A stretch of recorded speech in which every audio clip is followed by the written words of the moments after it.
Hello students, आज हम लोग स्टार्ट करने जा रहे हैं क्लास 10th का chapter number 1 civics power sharing. जैसे कि हम लोग जानते हैं कि हर एक कंट्री को रन करने के लिए उसमें बहुत सारे पावर्स होते हैं जिनका शेयर करना ज़रूरी होता है। अगर कोई कंट्री में पावर का शेयरिंग नहीं होगा तो बहुत सारी मुश्किलें, बहुत सारी कॉन्फ्लिक्ट्स, इन सभी का सामना करना पड़ता है, जिससे जो एक कंट्री है उसको रन करने में बहुत ही दिक्कतें आती हैं। तो इस चैप्टर में हम लोग कुछ टॉपिक्स है जिसको कवर करने जा रहे हैं जो आपके सिलेबस में है।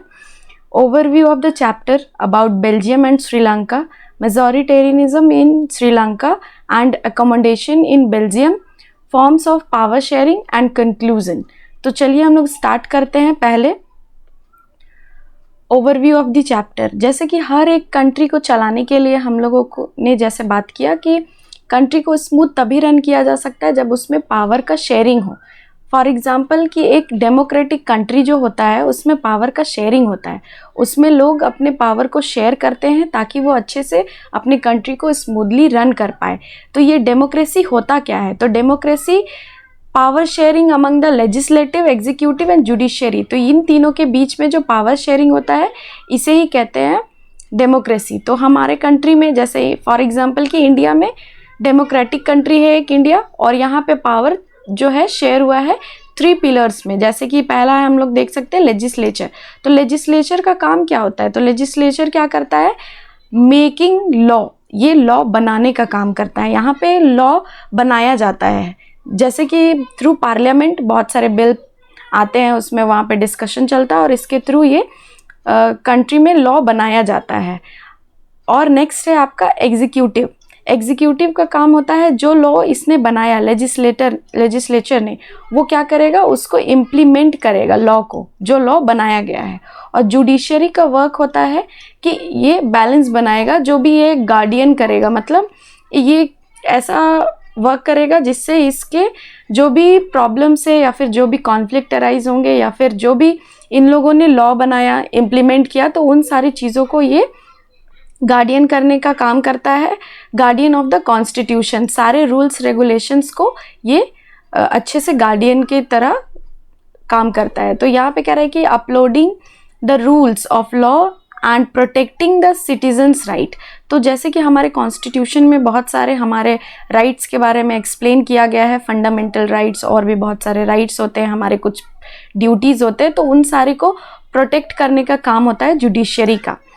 अगर इन तीनों में अच्छा बैलेंस नहीं होगा, अगर जुडिशरी एग्जीक्यूटिव को ऑर्डर देने लगे या लेजिस्लेचर एग्जीक्यूटिव को ऑर्डर देने लगे या एग्जीक्यूटिव लेजिस्लेचर को ऑर्डर देने लगे, तो इससे हमारे कंट्री में या फिर किसी भी कंट्री में अनस्टेबिलिटी का माहौल बन जाएगा, जिससे कि क्या होगा कि एक कंट्री को रन करना बहुत ही मुश्किल होगा। जैसे कि यहाँ पे एग्जांपल लिखा हुआ है कि ब्रिटेन का जो पार्लियामेंट है इसका सबसे ज़्यादा हायर पावर किसके पास है? लेजिस्लेचर के पास है। तो इससे क्या होगा कि थोड़ा बहुत दिक्कत आ सकती है। और यहाँ जैसे अमेरिका का जो है उनमें जुडिशरी पावर जो है बहुत हाई है। तो ये जो हम लोग पढ़ रहे हैं इसमें जो लेजिस्लेचर होता है इसमें पार्लियामेंट में बिल पास होता है। एग्जीक्यूटिव जो होता है मेंटेन करता है law and the order of the handling foreign relations. जैसे कि इसके कौन मेंबर होते हैं? तो prime minister and the council of ministers इसके मेंबर होते हैं, जो मिलके जो लॉज बना है उनको इम्प्लीमेंट करने का काम करते हैं। तो नेक्स्ट आगे देखते हैं। ये आप लोगों का ओवरव्यू था। आपके बुक में जो चैप्टर दिया है उसके अकॉर्डिंग सबसे पहला जो आपके बुक में दिया होगा बेल्जियम एंड श्रीलंका के बारे में। तो बेल्जियम और श्रीलंका आखिर क्या दिया हुआ है उसको ये देखते हैं हम लोग कि बेल्जियम में और श्रीलंका में दोनों में बहुत सारे डिफरेंसेस है रिलेटेड टू लैंग्वेज से रिलेटेड, और वहाँ के लोग जो होते हैं डिफरेंट कल्चर को मानते हैं। तो उससे बेस्ड आपको एक एग्जांपल दिया है जिससे हम लोग ये समझ सकते हैं कि कैसे दोनों कंट्री में डिफरेंसेस है और उन डिफरेंसेस से जो है उनको कैसे उनके प्रॉब्लम्स को सॉल्व किया गया और किस तरह से ये हमारे काम। तो पहला है बेल्जियम। बेल्जियम का यहाँ पे दिया हुआ है, इस डायग्राम में आप देख रहे हैं कि total population of the Belgium is 59% जो है फ्लैमिश रीजन के लोग होते हैं, और वो लोग जो है डच लैंग्वेज वो लोग बोलते हैं। 40% जो है वेलोन रीजन के पीपल है और वो है फ्रेंच लैंग्वेज बोलते हैं, और 1% लोग जर्मन स्पीकिंग है।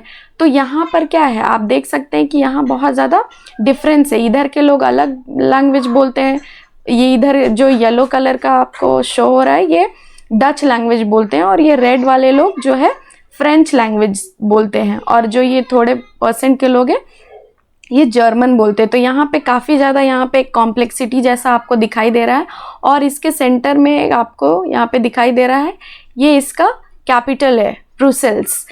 और इसमें देखिए श्रीलंका में, देखिए श्रीलंका में भी सेम आपको दिखाई दे रहा है कि पॉपुलेशन लगभग 2 करोड़ है यहाँ पे, और यहाँ पे जो 74% सिहलीज है, 18% तमिल ग्रुप है, और ये तमिल ग्रुप 2 सेक्ट में डिवाइडेड है। पहला जो इंडियन वाले तमिल्स है और सेकंड है जो श्रीलंकन तमिल है, वहाँ के नेटिव तमिल जो 13% है वहाँ पे, और कुछ वहाँ पे मुस्लिम्स हैं, हिंदूज भी है। तो इस तरह से ये देख सकते हैं कि आप बहुत ज़्यादा यहाँ पे कॉम्प्लेक्सिटी है।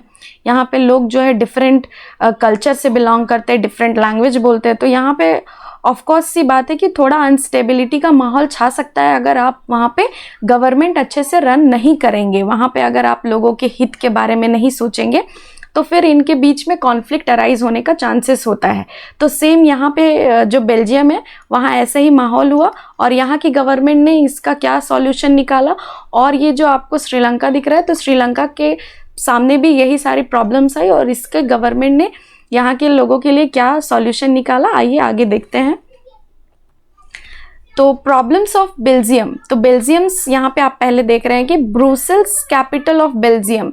तो ब्रुसेल्स जो है आपका कैपिटल है बेल्जियम का। यहाँ पे डच स्पीकिंग लोग हैं 20%, मीन्स ये ब्रुसेल्स का जो है वो पॉपुलेशन को लिया गया है। तो यहाँ पे 20% लोग जो है डच स्पीकिंग है, और यहाँ पे फ्रेंच स्पीकिंग 80% लोग हैं। और जस्ट इससे पहले वाले में हमने देखा था कि यहाँ पे जो फ्रेंच स्पीकिंग पीपल है ये 40% है, और जो डच स्पीकिंग है फिर 59 है, मतलब यहाँ पे थोड़ा डिफरेंस है। तो जो यहाँ पे हम लोग ये कैपिटल का ले रहे हैं, तो कैपिटल के 100% से 80% लोग जो है फ्रेंच स्पीकिंग है, और 20% लोग डच स्पीकिंग है। तो यहाँ पे क्या हो गया है, अनस्टेबिलिटी हो गया है। लोगों को लग रहा है कि यहाँ पे कुछ प्रॉब्लम्स जो लोग फेस कर रहे हैं, फेसिंग प्रॉब्लम्स। पहला जैसे कि उनको लग रहा है लेस पावर है, लेस एजुकेशन है, और लेस सेल्फ सफिशिएंसी इनके पास। ये सारे प्रॉब्लम्स ये इनके बीच आ गए हैं, जो कि क्रिएट हो गया है 1950 टू 1960 के बीच में। ये सारे प्रॉब्लम्स जो है बेल्जियम के लोग जो है फेस कर रहे हैं। नेक्स्ट आप देख रहे हैं कि यहाँ पे जो यहाँ पे मैंने दिखाया है कि 59% जो लोग हैं वो डच स्पीकिंग है, और 40% लोग फ्रेंच लैंग्वेज स्पीक करते हैं। तो ये देख रहे हैं कि इनमें ये जो है कॉन्फ्लिक्ट अराइज होने की पॉसिबिलिटी यहाँ पे दिखाई दे रही है। तो फिर आगे देखते हैं श्रीलंका में क्या है। श्रीलंका का भी कुछ प्रॉब्लम्स है। ये इंडिपेंडेंट हुआ 1948 में, बट यहाँ पे जो डोमिनेंस हो गया, ये डोमिनेंस सिहली कमेटी का हो गया। जबकि हम लोगों ने देखा कि यहाँ पे कुछ तमिल्स भी रहते हैं, 18% तमिल्स, जिनका यहाँ पे कोई एग्जिस्टेंस नहीं दिखाया जा रहा है। उनके लिए ना ही कुछ अपॉर्चुनिटीज़ है, और ना ही कुछ जॉब रिलेटेड उनको बहुत सारी प्रॉब्लम्स फेस करनी पड़ रही है। जैसे कि यहाँ पे सिहलीज का डोमिनेंस हो गया है, और इलेक्टेड गवर्नमेंट ऑफ सिहलीज कम्युनिटी। तो ये सिहली का ज़्यादा लोग यहाँ पे होने के कारण यहाँ पे डोमिनेशन हो गया है सिहलीज का, इनका सुप्रीमेसी हो गया है, और इनके इलेक्शन में इनके चुने जाने के बाद इनका सुप्रीमेसी हो गया है। सिहली लैंग्वेज को ऑफिशियल लैंग्वेज बना दिया गया है। और जो ये सिहलीज है ये बुद्धिस्ट धर्म को अपनाते हैं, बुद्धिस्ट धर्म को मानते हैं, तो जिसके वजह से कॉन्स्टिट्यूशन में भी बुद्धिस्ट को प्रोटेक्शन दिया गया है। लेकिन no favour to Sri Lanka Tamil groups, तो तमिल ग्रुप्स को बिल्कुल ही अकेला कर दिया गया है, जिसके वजह से तमिल्स को बहुत ज़्यादा प्रॉब्लम्स हो रही है, उनको अलग महसूस होने लगता है। तो इससे फिर क्या रिजल्ट आता है, क्या आउटकम्स आते हैं, तो तमिल फिर डिमांड करते हैं फॉर इक्वल जॉब अपॉर्चुनिटीज़। उनको इक्वालिटी चाहिए, वो चाहते हैं कि उनको भी वही सारा राइट्स मिले जो एक श्रीलंकन सिहलीज को मिल रहा है, क्योंकि दोनों तो सेम कंट्री में रहते हैं। ये इस टाइम पे फिर 1980 के टाइम में तमिल इलेक्टेड गवर्नमेंट, और उस टाइम पे पॉलिटिकल पार्टीज फॉर्म्ड होने लगी, और तमिल डिमांड करने लगे ऑफिशियल लैंग्वेज के लिए, तमिल को एज अ ऑफिशियल लैंग्वेज, क्योंकि उनको सिहलीज से प्रॉब्लम हो रही होगी। तो वो चाहते थे कि उनके लिए भी Tamil as a official language लगाया जाए। जैसे कि हमारे कंट्री में भी, इंडिया में भी Hindi and English 2 official language है, लेकिन यहाँ पे देख रहे हैं कि सिर्फ और सिर्फ सिहलीज जो है, सिहली लैंग्वेज को ही, सिहला जो एक लैंग्वेज है उसको ही ऑफिशियल लैंग्वेज बना दिया गया है। तो इससे कॉन्फ्लिक्ट अराइज होने का पॉसिबिलिटी आ गया है। तो तमिल डिमांड कर रहे हैं कि तमिल को एज अ ऑफिशियल लैंग्वेज बनाया जाए, और ये फिर क्या चाहते हैं, एक सेपरेट एंड ऑटोनमी रीजन, मतलब ये लोग अब चाहते हैं कि अब ये लोग अपना गवर्नमेंट खुद चलाने के बारे में बोल रहे हैं। इनको एक अपना एक गवर्नमेंट चाहिए, एक ऑटोनमी चाहिए, और ये जो है फिर it soon turn into civil war. तो ये जो है टर्न हो गया है सिविल वॉर की तरफ, जो कि एंड होता है 2009 में। तो इस तरह का प्रॉब्लम है जो हम लोगों ने देखा कि बेल्जियम और श्रीलंका के बीच में अराइज हो गया है। लेकिन अब नेक्स्ट आगे देखते हैं कि अकोमोडेशन इन बेल्जियम। तो बेल्जियम ने कुछ समझदारी भरे एक्शंस लिए जो 1970 से लेके 1993 तक, 70 to 93 तक इन्होंने 4 चेंजेस किए, 4 टाइम चेंजेस किए अपने कॉन्स्टिट्यूशन में, और कह रहा है कि Belgium government recognise that there is a regional difference, इनमें रीजनल डिफरेंस है। तो पहला इन्होंने क्या बदलाव किया कि Dutch, number of Dutch and French speaking ministers shall be equal. ये बहुत अच्छा इनिशिएटिव इन्होंने लिया। इन्होंने क्या कहा कि डच वाले लोग और फ्रेंच स्पीकिंग पीपल दोनों इक्वल मिनिस्टर्स होने चाहिए। सेकेंड इन्होंने क्या किया, power division between central and state government. तो पावर जो है स्टेट और सेंट्रल के बीच में डिवाइड होगा, स्टेट एंड सेंटर के बीच में डिवाइड होगा। और कह रहा है कि state is not subordinate of central government, लेकिन ये जो है सेंट्रल का ये सबऑर्डिनेट नहीं होगा, ये अपने काम खुद करेंगी, अपनी चीज़ों को, जैसे जहाँ पर के सरकार है तो वो अपने जो भी लॉ एंड ऑर्डर पास करेंगे, ये इसके सबऑर्डिनेट नहीं होंगे। ठीक है। Next is Brussels. ब्रुसेल्स को कैपिटल, ब्रुसेल्स वहाँ का कैपिटल है। तो यहाँ पे separate government, equal ministers, representative, क्योंकि हम लोगों ने देखा कि ब्रुसेल्स में जो है फ्रेंच और डच स्पीकिंग लोगों में डिफरेंस था, तो वो लोग चाहते थे कि यहाँ पे भी इक्वल नंबर ऑफ रिप्रेजेंटेटिव हो, जिससे कि वो लोग अपने कल्चरल, लैंग्वेज, इन सब का सही रिप्रेजेंटेशन कर सके और सही प्रॉब्लम्स को अराइज कर सके।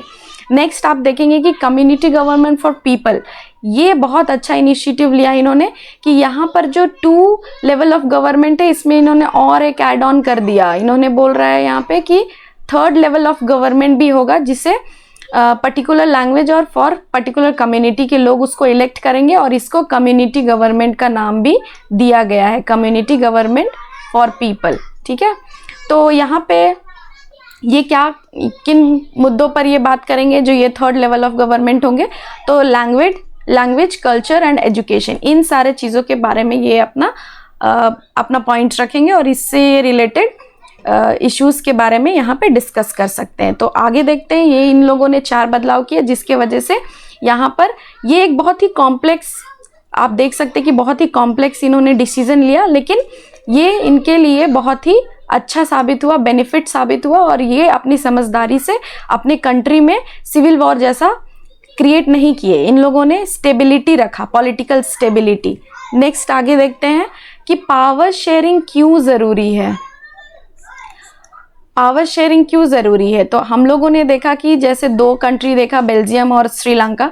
बेल्जियम ने अपनी समझदारी से वहाँ पे लोगों में स्टेबिलिटी रखा, लोगों में इक्वल अपॉर्चुनिटी दिया, इक्वल जॉब दिया, जिसके वजह से वो लोग क्या है, स्टेबल है। लेकिन उसके जस्ट अपोजिट श्रीलंका ने क्या किया, वहाँ के जो सिहलीज है उनका डोमिनेंस था, जिसके वजह से वो लोग वहाँ पे सिविल वॉर जैसा एटमॉस्फेयर क्रिएट कर दिया, और जो कि बहुत लंबे टाइम तक चलता है। और सिविल वॉर में लोग, जो कंट्री के लोग होते हैं, उनको बहुत सारे परेशानियों का सामना करना पड़ता है। तो हम लोग यहाँ पे देखते हैं कि why power sharing is desirable. बिल्कुल बहुत ज़रूरी है पावर शेयरिंग। पावर शेयरिंग करने से क्या होता है, reduce the possibility of conflict. ये जो आपका कॉन्फ्लिक्ट है इसको रिड्यूस करेगा। गुड डेमोक्रेसी, अगर डेमोक्रेसी अच्छा होगा तो कंट्री में डेवलपमेंट अच्छा होगा, नहीं तो आपस में लोग लड़ते रहेंगे तो डेवलपमेंट कहाँ से होगा।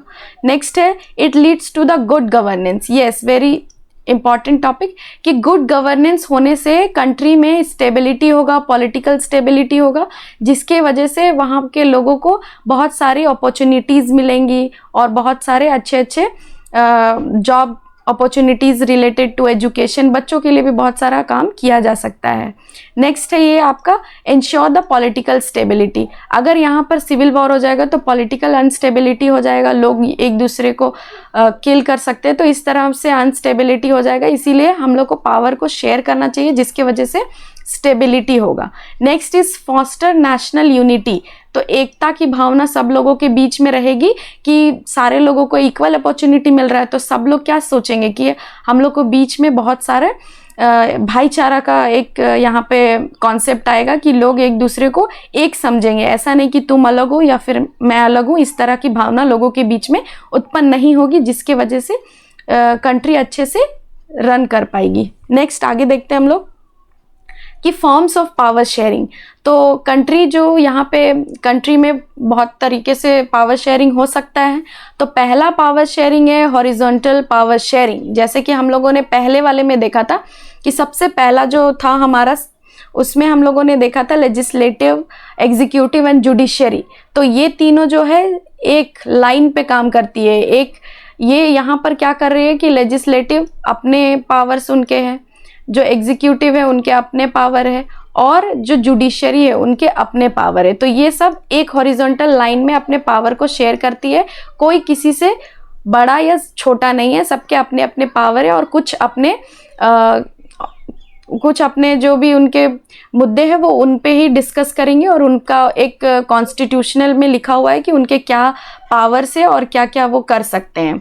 नेक्स्ट है वर्टिकल पावर शेयरिंग। तो वर्टिकल पावर शेयरिंग कुछ इस तरह से होता है जो हमने देखा कि 2 लेवल ऑफ पावर शेयरिंग पहले पढ़ा, और अभी ये 3rd लेवल ऑफ। तो फर्स्ट आपका सेंट्रल गवर्नमेंट आ जाएगा इसमें, फिर सेकेंड में स्टेट गवर्नमेंट आ जाएगा, और थर्ड में लोकल बॉडीज में जैसे कि कम्युनिटी गवर्नमेंट हमने देखा इस बेल्जियम में। तो इस तरह से ये वर्टिकल, तो ये सबसे ऊपर सेंट्रल गवर्नमेंट जो है फर्स्ट पोजीशन पे है, तो इसका कुछ ज़्यादा पावर होगा, और इसका इससे कम पावर होगा, और इससे इसका कम पावर होगा। तो इस तरह से यहाँ पे वर्टिकल शेयरिंग होगा पावर का। फिर नेक्स्ट है power sharing among the social groups. तो सोशल ग्रुप्स के बीच में भी पावर शेयरिंग होगा। It involves the sharing power among the different social group such as linguistic और रीजनल कम्युनिटीज। तो वो अपने सोशल ग्रुप्स में उनको पावर मिला है, जिससे वो अपने सोशल चीज़ों को, सोशल मुद्दे को, कल्चरल या फिर एजुकेशनल जो भी चीज़ें हैं उनको, ये अपने पॉइंट्स को यहाँ रखेंगे, और इस तरह से ये सोशल ग्रुप्स जो है अपने पावर को शेयर करती है। एंड फोर्थ एंड लास्ट जो है आपका अमंग पॉलिटिकल पार्टीज। तो पॉलिटिकल पार्टीज जैसे कि यहाँ कह रहा है कि this involves the sharing of power through political competition, alliances and collisions government. तो ये जो क्या होता है कि पॉलिटिकल पार्टीज में भी बहुत ज़्यादा कंपटीशन होता है, एक गवर्नमेंट जो है दूसरे को टक्कर देती है, और इस तरह से हमारे जो कंट्री में है पॉलिटिकल अनस्टेबिलिटी भी आ सकती है कभी कभी। लेकिन यहाँ पर जो कह रहा है कि पॉलिटिकल पार्टीज जो है क्या करेगी, अलायंसेस बनाएगी, वो दोनों मिल जाएंगी, और इसको हिंदी में गठबंधन की सरकारें कहते हैं। तो इस तरह से वो दोनों पावर को शेयर करके स्टेबिलिटी लगाने का काम करेगी। नेक्स्ट इज, तो ये आपको समझ आया होगा। नेक्स्ट है आपका कंक्लूजन। तो कंक्लूजन में हमने 2 कंट्री देखा, पहला हमने बेल्जियम देखा और दूसरा हमने श्रीलंका देखा। तो वो दोनों कंट्री में काफ़ी अनस्टेबिलिटी था। तो जो बेल्जियम है उसने सही तरीके से अपना काम किया, और अपना जो गवर्नमेंट है उसमें बहुत सारे बदलाव लाए उन्होंने गवर्नेंस में, और जिसके वजह से वहाँ पे स्टेबिलिटी आ गया। और जो श्रीलंका है वो अच्छे तरीके से उन्होंने बदलाव नहीं किए, जिनके कारण वहाँ पे अनस्टेबिलिटी हो गया और सिविल वॉर जैसी कंडीशन हो गई। तो कंक्लूजन कहता है कि power sharing is a crucial for stable and just society. मतलब ये स्टेबिलिटी के लिए बहुत ज़रूरी है। ये प्रिवेंट करता है पावर इन अ ग्रुप।